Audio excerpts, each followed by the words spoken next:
ನಮಸ್ತೆ ವೀಕ್ಷಕರೇ, ಬನ್ನಿ ಇವತ್ತು ನಾನು ಬೆಂಡೆಕಾಯಿ ಹುಳಿನ ಯಾವ ರೀತಿ ಮಾಡೋದು ಅಂತ ತಿಳಿಸ್ತಾ ಹಾಗೆ ಅದರ ಆರೋಗ್ಯದ ಲಾಭಗಳನ್ನು ತಿಳಿಸ್ತಾ ಹೋಗ್ತಾ ಇದ್ದೀನಿ. ನೋಡಿ, ಬೆಂಡೆಕಾಯಿಗಳನ್ನು ಪೋಷಕಾಂಶಗಳ ನಿಧಿ ಅಂತ ಕರೆದ್ರೆ ತಪ್ಪಾಗಲಾರ್ದು. ಇದರಲ್ಲಿ ಕಡಿಮೆ ಕ್ಯಾಲೋರಿ ಇದೆ, ಹೆಚ್ಚು ನಾರಿನಾಂಶ ಹೊಂದಿದ ಕಾರಣ ಇದು ಬೆಂಡೆಕಾಯಿ ನಮಗೆ ತುಂಬ ಆರೋಗ್ಯಕ್ಕೆ ಒಳ್ಳೆಯದು.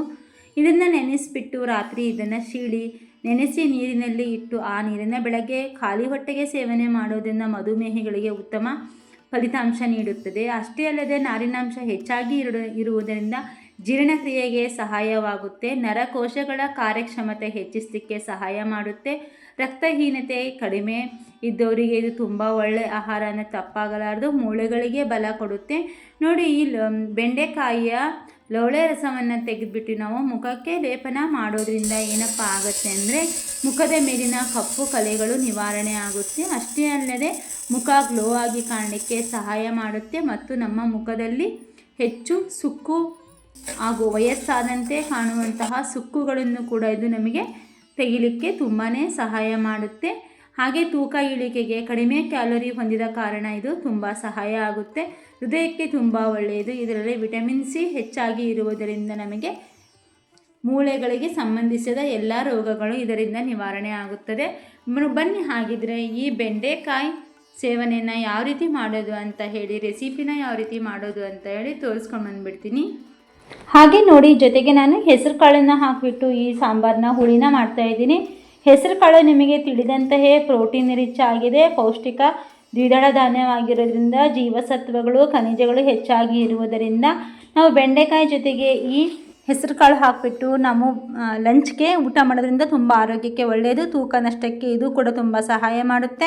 ನೋಡಿ, ಒಂದು ಪ್ಯಾನ್ಗೆ ನಾನು ಉದ್ದಿನಬೇಳೆ, ಕಡಲೆಬೇಳೆ, ಜೀರಿಗೆ ಹಾಗೆ ಧನಿಯಾ ಕಾಳು ಹಾಗೆ ಒಣಮೆಣಸಿನಕಾಯಿ ಹಾಕಿಬಿಟ್ಟು ಚೆನ್ನಾಗಿ ಇದನ್ನು ಒಂದು ಸ್ವಲ್ಪ ಫ್ರೈ ಮಾಡ್ಕೊಳ್ತೀನಿ. ಡ್ರೈ ರೋಸ್ಟೇ ಮಾಡ್ಕೊಳ್ಳಿ, ಎಣ್ಣೆ ಹಾಕೋ ಅವಶ್ಯಕತೆ ಇಲ್ಲ.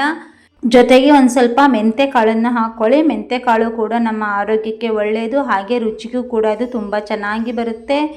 ಹಾಗೆ ನೋಡಿ, ನಾನು 2 ಮೀಡಿಯಮ್ ಗಾತ್ರದ ಈರುಳ್ಳಿಯನ್ನು ಸ್ವಲ್ಪ ಕೆಂಪಾಗೋವರೆಗೂ ಫ್ರೈ ಮಾಡ್ಕೊಳ್ತಾ ಇದ್ದೀನಿ. ನೀವು ಬೇಕಾದರೆ ಕುಕ್ಕಿಂಗ್ ಆಯಿಲ್ನ ಹಾಕಿಬಿಟ್ಟು ಕೂಡ ನೀವು ಫ್ರೈ ಮಾಡ್ಕೋಬೋದು. ಹಾಗೆ ಮಾಡ್ಕೊಳ್ಳೋದ್ರಿಂದ ನಮಗೆ ತೂಕ ನಷ್ಟಕ್ಕೆ ತುಂಬ ಸಹಾಯ ಆಗುತ್ತೆ. ಇದಿಷ್ಟು ಫ್ರೈ ಮಾಡಾದಮೇಲೆ ನಂತರ ಅದೇ ಬಾಣಲಿಗೆ ಈರುಳ್ಳಿಯನ್ನು ತೆಗೆದುಬಿಟ್ಟು ಒಂದು ಸ್ವಲ್ಪ ಬೆಂಡೆಕಾಯಿನ ಹಾಕಿಬಿಟ್ಟು ಗ್ಯಾಸ್ ಆಫ್ ಮಾಡಿ. ಬೆಂಡೆಕಾಯಿನ ಜಾಸ್ತಿ ಹುರಿಯೋ ಅವಶ್ಯಕತೆ ಇಲ್ಲ. ನೋಡಿ, ನಾನು ಗ್ಯಾಸ್ ಆಫ್ ಮಾಡ್ಕೊಂಡೆ. ಇದನ್ನು ಹಾಗೆ ಬಿಸಿ ಬಾಣಲೆಯಲ್ಲೇ ಹಾಕಿಡಿ, ಸಾಕಾಗುತ್ತೆ. ಇವಾಗ ಒಂದು ಸ್ವಲ್ಪ ನೋಡಿ, ನಾನು ನೀರನ್ನು ಹಾಕ್ತಾಯಿದ್ದೀನಿ. ಬೆಂಡೆಕಾಯಿನ ಹುರಿದು ತಗೊಳ್ಳೋಕ್ಕಿಂತ ಒಂದು ಸ್ವಲ್ಪ ನೀರು ಹಾಕಿಬಿಟ್ಟು ಇದನ್ನು ಬೇಯಿಸಿ ತಕ್ಕೋಬೋದು. ಈ ರೀತಿ ನೀರು ಹಾಕಿ ಬೇಕಿದ್ರೆ ಬೆಂಡೆಕಾಯಿ ತುಂಬ ಬಲ್ತಿದ್ದರೆ ಒಂದು ಸ್ವಲ್ಪ ಗ್ಯಾಸ್ನ ಆನ್ ಮಾಡ್ಕೊಳ್ಳಿ. ಎಳೆ ಬೆಂಡೆಕಾಯಿ ಇದ್ದರೆ ಬೇಗನೆ ಬಂದುಬಿಡುತ್ತೆ ಬೆಂದು. ಈ ರೀತಿ ಸ್ವಲ್ಪ ನೀರು ಹಾಕಿಬಿಟ್ಟು ಬೇಯಿಸ್ಕೊಂಡ್ಬಿಡಿ. ಯಾವುದೇ ಕಾರಣಕ್ಕೂ ಬೆಂಡೆಕಾಯಿನ ನಾವು ಹುರಿದ್ಬಿಟ್ಟು ಸೇವನೆ ಮಾಡೋದ್ರಿಂದ ಅದರಲ್ಲಿ ಇರುವ ಎಲ್ಲ ಪೋಷಕಾಂಶಗಳು ನಾಶವಾಗಿ ಹೋಗುತ್ತೆ, ನಾರಿನಾಂಶ ಕೂಡ ಅದರಲ್ಲಿ ಇಲ್ದಂಗೆ ಆಗಿಬಿಡುತ್ತೆ. ಆ ಕಾರಣಕ್ಕೆ ಬೆಂಡೆಕಾಯಿನ ಬೇಯಿಸಿಬಿಟ್ಟೆ ಉಪಯೋಗಿಸ್ಬೇಕು. ನೋಡಿ, ನಾನು ಒಂದು ನಿಂಬೆಹಣ್ಣಿನ ಗಾತ್ರದ ಹುಣಸೆ ಹಣ್ಣು, ಕೊಬ್ಬರಿ ಹಾಗೂ ಹುರಿದಿಟ್ಟಂತಹ ಮಸಾಲೆ, ಬೆಳ್ಳುಳ್ಳಿ ಹಾಗೆ ಒಂದು ಸ್ವಲ್ಪ 3 ಬೆರಳಿಗೆ ಆಗುವಷ್ಟು ಹುರಿದಂತಹ ಹೆಸರು ಕಾಳನ್ನು ಹಾಕ್ತಾಯಿದ್ದೀನಿ. ಸ್ವಲ್ಪ ಸಾಂಬಾರು ಥಿಕ್ನೆಸ್ ಬರಲಿ ಅಂತ ಅಷ್ಟೇ. ಅದನ್ನೇ 2 ಸರಿ ತೋರಿಸಿದ್ದೀನಿ ವಿಡಿಯೋದಲ್ಲಿ ಅಷ್ಟೇ. ನೋಡಿ, ಒಂದು ಸ್ವಲ್ಪ ರುಚಿಗೆ ಒಂದು ಸ್ವಲ್ಪ ಉಪ್ಪನ್ನು ಹಾಕಿಬಿಟ್ಟು ಇಷ್ಟನ್ನು ಗ್ರೈಂಡ್ ಮಾಡ್ಕೊಂಡು ಬಂದುಬಿಟ್ಟೆ. ಇವಾಗ ಒಂದು ಪಾತ್ರೆನ ಇಟ್ಬಿಟ್ಟು ಅದಕ್ಕೆ ಒಂದು ಸ್ವಲ್ಪ ತುಪ್ಪ ಅಥವಾ ಎಣ್ಣೆನ ಹಾಕಿ ಒಂದು ಟೇಬಲ್ ಟೀ ಸ್ಪೂನಷ್ಟು ಹಾಕಿದರೆ ಸಾಕಾಗುತ್ತೆ. ಅದನ್ನು ಒಂದು ಸ್ವಲ್ಪ ನಾವು ಫ್ರೈ ಮಾಡ್ಕೊಳ್ಳೋಣ. ಆನಂತರ ಸ್ವಲ್ಪ ಅದಕ್ಕೆ ಅರಿಶಿನ ಪುಡಿಯನ್ನು ಆ್ಯಡ್ ಮಾಡೋಣ. ನಾವಿವಾಗ ಮಸಾಲೆ ಪೌಡರು, ಗರಂ ಮಸಾಲ ಪೌಡರು ಯಾವುದೇ ಪೌಡರ್ನ ಉಪಯೋಗಿಸೋ ಅವಶ್ಯಕತೆ ಇಲ್ಲ. ಯಾಕಂದರೆ ನಾವು ಮಸಾಲೆನ ನಾವು ಹುರಿದ್ಬಿಟ್ಟು ನಾವು ಆಲ್ರೆಡಿ ಸಾಂಬಾರಿಗೆ ರೆಡಿ ಮಾಡ್ಕೊಂಡಿದ್ದೀವಿ.